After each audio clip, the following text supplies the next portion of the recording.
Assalamualaikum. Kamu percaya sama aku ya? Bu! Apa-apaan nih? Ibu ini main gila ya berduaan sama cowok ini, Bu! Aku gak pernah selingkuh, Bu. Sumpah demi Allah, Bu. Aku gak pernah. Jangan bohong sama orang tua kamu. Aku gak pernah. Ngaku aja siapa laki-laki itu. Gak, Bu. Aku gak pernah selingkuh demi Allah, Bu. Waalaikumsalam. Ngapain lu kesini? Udah, ibu gak butuh kalian. Dan Tuhanmu telah memerintahkan supaya kamu jangan menyembah selain Dia. Dan hendaklah kamu berbuat baik pada ibu bapakmu dengan sebaik-baiknya. Jika salah seorang di antara keduanya atau kedua-duanya sampai berumur lanjut dalam pemeliharaanmu, maka sekali-kali janganlah kamu mengatakan kepada keduanya perkataan "ah". Dan janganlah kamu membentak mereka dan ucapkanlah kepada mereka perkataan yang mulia. Dan rendahkanlah dirimu terhadap mereka berdua dengan penuh kesayangan dan ucapkanlah, "Wahai Tuhanku, kasihilah mereka keduanya sebagaimana mereka berdua telah mendidik aku waktu kecil." Quran Surat Al-Isra ayat 23 dan 24.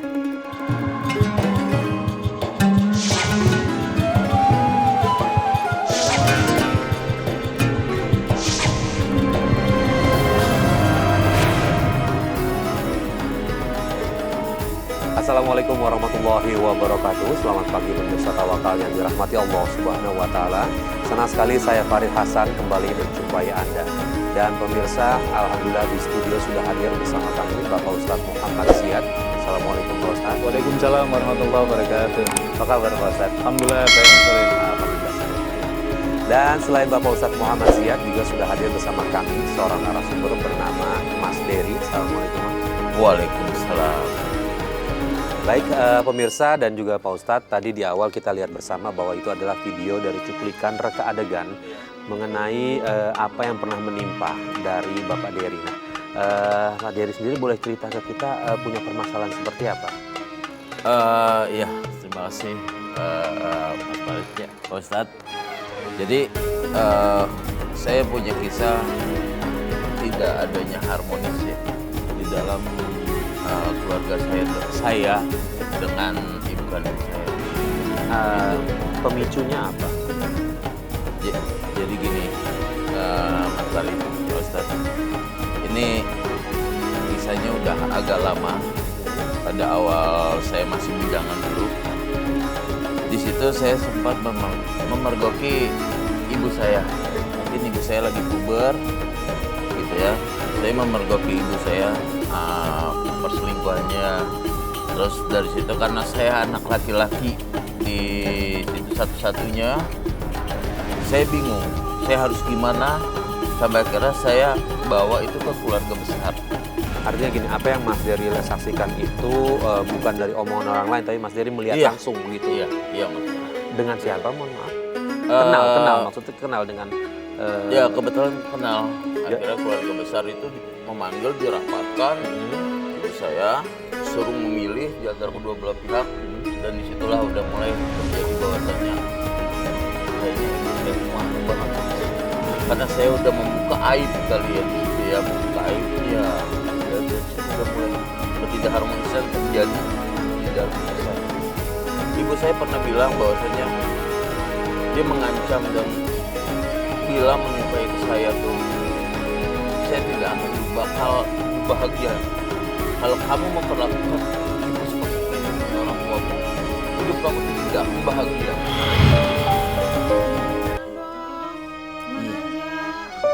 Iya, pokoknya kamu yang sabar ya. Jangan bohong ya. Assalamualaikum. Kamu percaya sama aku ya? Bu! Apa-apaan nih? Ibu ini main gila ya berduaan sama cowok ini, Bu! Datang-datang langsung nuduh ibu sembarangan. Apa-apaan sih kamu nih? Alah Bu, udahlah Bu. Udahlah, Ibu jangan gelak Bu. Dari kemarin aku tuh udah curiga. Ibu sengaja memperkerjakan cowok ini biar Ibu bisa dekat terus sama cowok ini, ya kan? Bohong! Alah, udah ikut aku. Sabar Mas. Keluar! Keluar! Ah!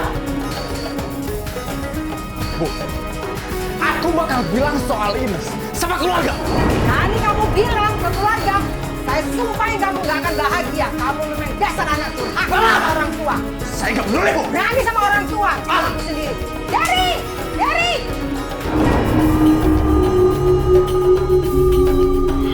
Pak Ustadz, pertanyaan pertama dulu ada Pak Ustadz, apa yang dilakukan dari Mas Gary ini benar atau tidak Pak Ustadz jika melihat ada ketidakbenaran yang dilakukan oleh ibunya?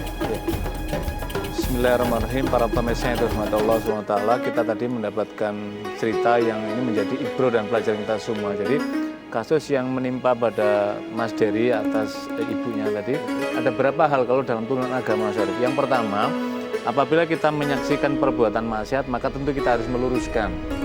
Tapi kemudian dilihat pada konteksnya. Konteks dalam kaitan di sini adalah ini menyangkut ibunda daripada Mas Dery ketika dia masih muda dulu. Nah, mestinya memang ada begini, ada beberapa tahapan. Jadi ketika ada masalah di keluarga, maka dilokalisir di dalam keluarga. Jadi harusnya itu adalah diceritakan kepada ayahandanya, kemudian dicarikan solusi. Tapi ketika ayahanda tidak bisa menyelesaikan, barulah kemudian kalau Al-Quran menjelaskan datanglah hakim. Dari siapa? Dari keluarga pihak perempuan, berarti dari keluarga pihak ibu. Maka menceritakan tujuannya apa?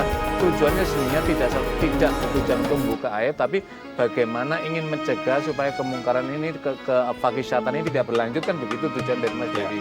Tapi kan apa yang terjadi adalah ya mungkin ibunya sakit hati kan itu karena merasa aibnya diketahui. Tetapi kita bisa melihat ada kisah menarik. Jadi kata Nabi SAW kan begini, Anda mendapatkan pelajaran dari kebenaran tidak harus dari orang dewasa, dari anak kecil pun Anda bisa belajar tentang kebaikan. Lah, tapi kan tidak semua orang bisa memanfaatkan dan mengambil ibro semacam ini. Ketika orang sudah dirasuki emosi yang dibalut dengan nafsu, maka sesungguhnya nalarnya itu akan hilang. Jadi kasus ibundanya Mas Dery tadi itu adalah sudah hilang. Karena apa? Sudah dilengkapi dari hawa nafsu yang luar biasa sehingga terjadi penyimpangan tadi. Maka dia marah ketika diketahui tentang perbuatan buruknya. Karena itulah Nabi SAW pernah mengingatkan kepada kita semua. Apa sih sesungguhnya kebaikan itu? Kebaikan itu adalah albirru ma'itma'anna ilaihil qalbu watma'anna ilaih nafsu. Kebaikan itu adalah sesuatu yang Anda mengerjakan akan mendapatkan ketenangan dalam dirimu dan menenteramkan jiwamu. Wal ismu ma haka fi nafsika wa taraddada fi sudrika. Sedangkan dosa itu kalau Anda mengerjakannya, kita melakukannya, maka pelakunya akan merasakan apa? Jiwanya tidak pernah tentram dan dadanya bergejolak karena takut diketahui orang lain. Nah, ketika ibunda tadi melakukan perbuatan dosa, kenapa dia amarah dan emosinya muncul tadi, dendamnya muncul? Karena keburukan yang dilakukan diketahui orang lain, dalam hal ini diketahui oleh anaknya, kemudian diceritakan orang lain. Padahal tujuan Mas Dery tadi sesungguhnya adalah untuk kebaikan. Bagaimana ini mencegah supaya cukuplah keburukan ini sekali saja tidak berulang dan kemudian menimbulkan kembali pada jalan yang benar. Seharusnya sebagai orang yang beragama, orang yang mengetahui, mestinya dia berterima kasih karena apa? Anaknya telah mencegah perbuatan buruk yang dilakukan oleh ibu. Tetapi kan kita sebagai seorang anak mesti harus belajar memiliki kearifan bagaimana cara menyelesaikan apabila ada masalah ini supaya tidak menyebar luas, cukup dilokalisir pada keluarga inti terdekat, barulah kemudian kita meminta orang-orang yang berpengaruh yang kira-kira bisa memberikan nasihat kepada orang tua kita. Nah, Mas Dery setelah ibu tadi katanya sempat menyumpahi Mas Dery hidup ke depannya nggak bahagia.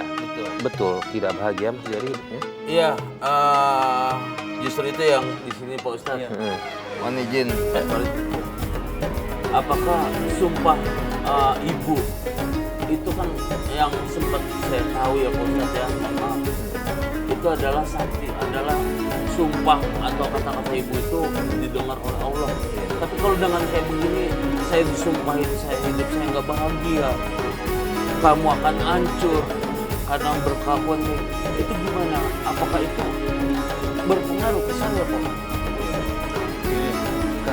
Kalau kita lihat misalkan ya ada hadis Nabi yang sahih misalkan menjelaskan ridhollah fi ridhol walidain.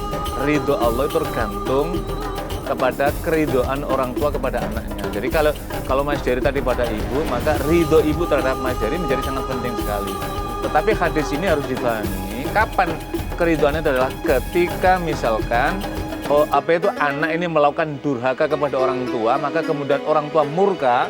Lah inilah yang kemudian berbahaya. Maka kemarahan Allah akan menyelimuti kepada anaknya karena anaknya telah membuat marah pada orang tuanya. Tetapi kan konteks ini tadi kan orang tua melakukan kemaksiatan kepada Allah, kemudian anaknya ingin meluruskan. Nah, ini yang perlu diluruskan. Nah, kalau kita berpijak pada salah satu dari firman Allah di dalam Al-Quran, misalkan di dalam surat Luqman, Allah menjelaskan begini, meskipun konteksnya ini berbeda kasusnya, tetapi ini bisa dijadikan sebagai analog.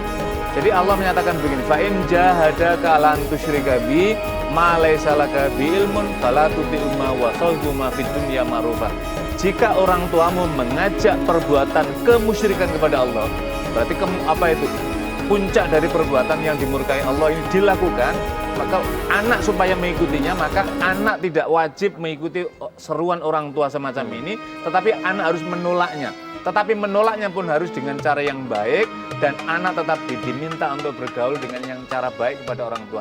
Nah, kasus yang dilakukan oleh Mas Dery tadi, para pemirsa dari mata Allah, ini adalah konteks yang berbeda. Tapi harus difahami, apapun sesungguhnya seorang ibu itu adalah Allah titipkan. Karena begini, sedurhaka orang tua pun Allah menitipkan ada yang tidak bisa dilakukan oleh seorang ayah. Apa?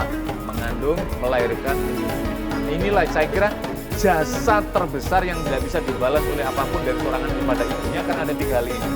Karena itulah Nabi SAW berwasiat kepada para orang tua, terutama ibu, jangan sekali-kali mengumpat, jangan sekali-kali menumpai kepada anak, karena bisa saja nanti malaikat mengamininya. Tetapi kalau melihat kasus tadi, Mas Dery kan tidak ada niatan sedikit pun untuk melakukan kemurkaan, untuk melakukan durhaka pada orang tua.